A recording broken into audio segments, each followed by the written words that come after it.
We just saw the governor there say there'll be no social distancing. We're going to show what rights we have. Does that make any sense? Well, it's just the opposite of what other governors are saying.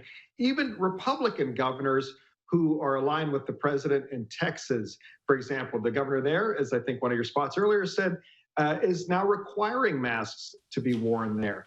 Say in Florida, the governor there, also Republican and very much a Trump acolyte, is saying we need to stay indoors. And these are two states where the governors have been very out front in saying, no, we need to bring the economy back, forget the masks. And now they're having to double back on it because in two of America's largest states, the cases of coronavirus are spiking. And we saw it in that report there. Some are saying it and declaring it like it's some sort of badge of honour to not be social distancing. Right. They're confusing individual liberty to wear a mask with the collective good of their fellow Americans. Here in California, our Governor Gavin Newsom spent most of his press conference yesterday, right before the big 4th of July weekend, Independence Day weekend, urging people to wear masks. They've been public service announcements with celebrities and other folks to urge people to wear masks. There's a confusion here, and like everything in America these days, it's been politicized.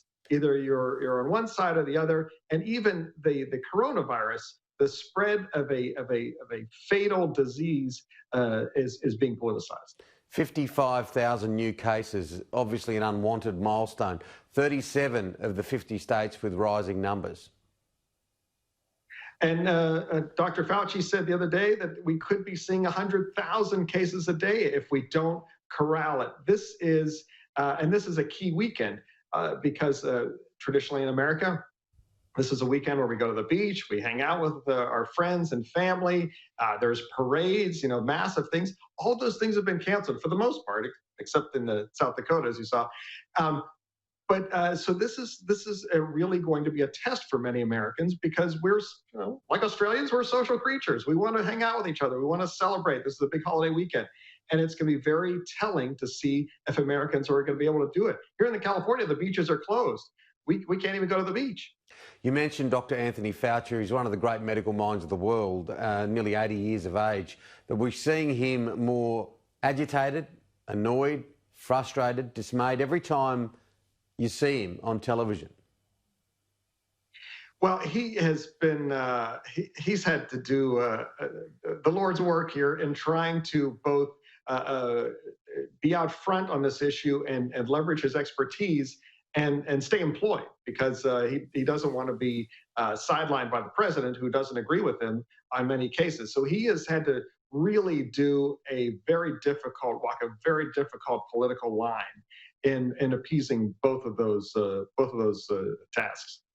Yeah, he's had to be the very best of Henry Kissinger in diplomacy, hasn't he? It's been so difficult. Look, we're in July. November is just around the corner.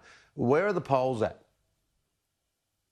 Well, the polls have not been kind to the president, and a lot of that is a reflection of his handling of the coronavirus. So right now, Joe Biden is up nationally about 9 percentage points in the polls.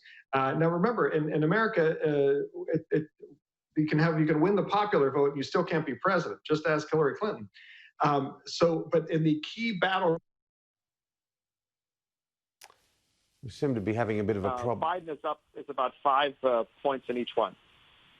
We just had a slight technical problem there, but I think we're back okay again. I was going to say, in the battleground states, I was going to say in America, you can win the popular vote and still not be president. Ask Hillary Clinton.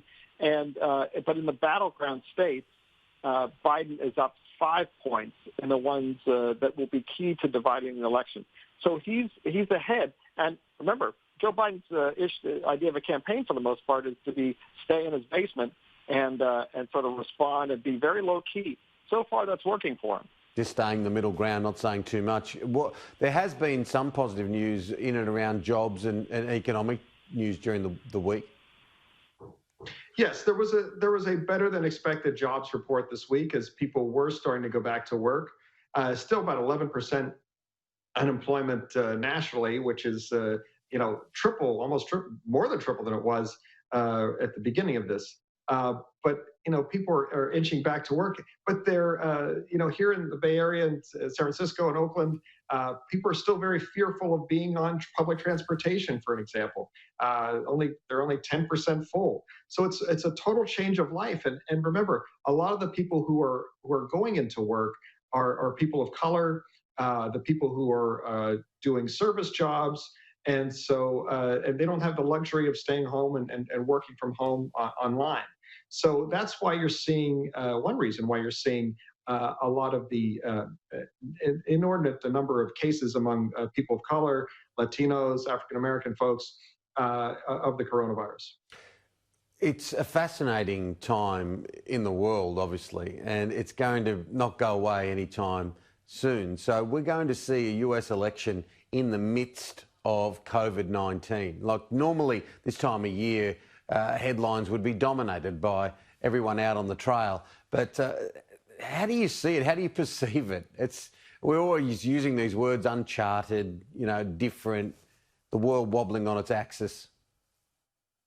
It is uncharted, and we don't know what's going to happen.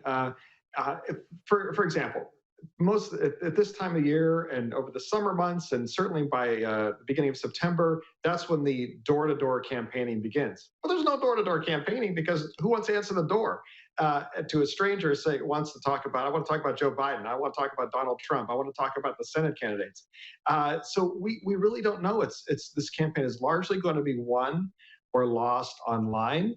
And right now, another key indicator for the president is that 75% of Americans feel that the country is on the wrong track. That is an astronomical number in any scenario, and that is a major warning sign for the president. That said, he was behind in the polls a few weeks before Election Day 4 years ago, and he still won. Finally, do you think there's a possibility at his age, his wealth, that he may just say, well, no, I've done my job, it's time to go? Well, I was dead wrong in public 4 years ago predicting what would happen with the president. But I don't see him walking away or quitting. I don't think, given his ego, the way he is, that he would do that. I think he's going to stick it out to the end.